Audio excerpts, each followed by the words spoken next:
আমিও জাতীয়তাবাদী ছাত্র দলের কিছু ছেলে মেয়েকে সাথে পেয়েই রাস্তায় কাজ করার সুযোগ হয়েছে। সুতরাং জাতীয়তাবাদী ছাত্রদল আজও পর্যন্ত গণতন্ত্রের পুনরুদ্ধার সহ অন্যায়ের বিরুদ্ধে একটি ভ্যানগার্ড, এই ভ্যানগার্ডকে যতই যে সমালোচনা করুক, যে কথাই বলুক, এদের সেই ঐতিহ্য, যে ঐতিহ্যের মধ্যে বারবার গণতন্ত্র পুনরুদ্ধারের ইতিহাস এবং ঐতিহ্য রয়েছে, যার প্রধান জাতীয় নেতৃত্বে ছিলেন দেশনেত্রী বেগম খালেদা জিয়া এবং দেশনায়ক তারেক রহমান।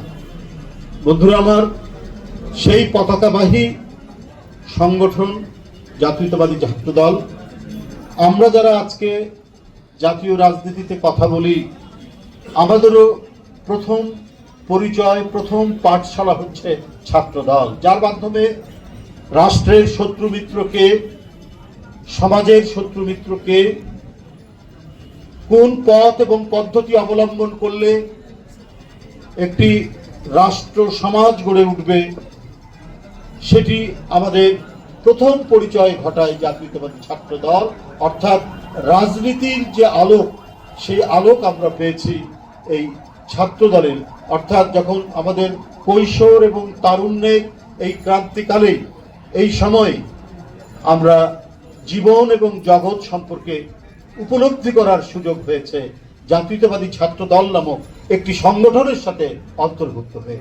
বসুন্ধরা টিস্যু, অশুদ্ধতার বিরুদ্ধে এক বিন্দুও ছাড় নয়। বন্ধুরা, আজকে যার সুস্থতা কামনায় এই দোয়া মাহফিলের আয়োজন করা হয়েছে, সে ছাত্র জীবন থেকে আমার সহকর্মী। বয়সে ছোট হলেও যখন ছাত্র রাজনীতি আমরা করছি, তখনও সে হয়তো আরো তখন নিচের ক্লাসে পড়ে, আমরা সিনিয়র, কিন্তু এরশাদ বিরোধী আন্দোলন, ছাত্র আন্দোলনে তাকে আমরা পেয়েছি।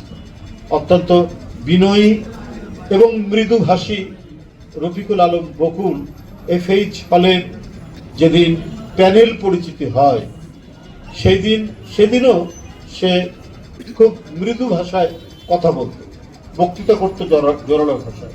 সেই প্যানেল পরিচিতি অনুষ্ঠানের আমি ছিলাম মূল পরিচয় করে দেওয়ার নেতা, অর্থাৎ সেটার প্রধান অতিথি হিসেবে কাজ করেছে। এই ছাত্র রাজনীতির স্বীকৃতি সে পায় সাধারণ ছাত্রদের মধ্যে থেকে।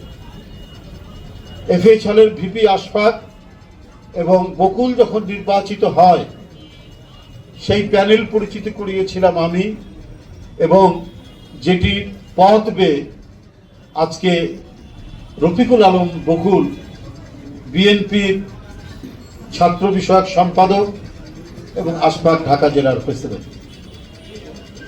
তো সেই বকুলকে আমরা চিনি, জানি, এবং হৃদয়ের যে মিথস্ক্রিয়া,